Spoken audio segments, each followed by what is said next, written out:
a Fadal CNC Vertical Machining Center model 2016L, serial number 01200060921.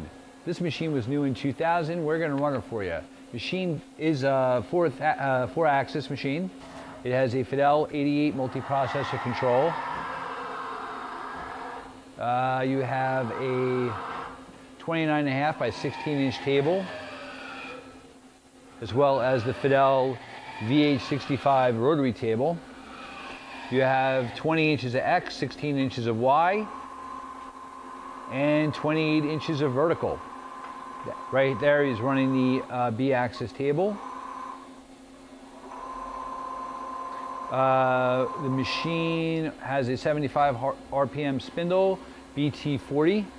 He's running the Z right there, up and down.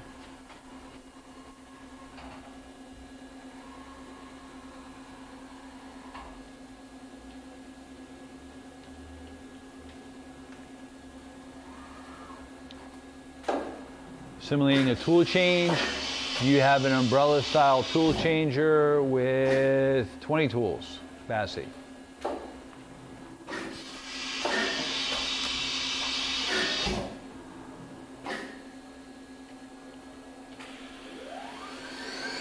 We're running the spindle, 3,500 RPM, going up.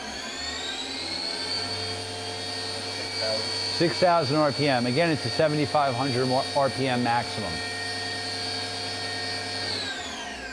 Okay, you've seen the axes move, you saw it do a tool change, and you've seen the spindle run. Hey, thanks for watching our video.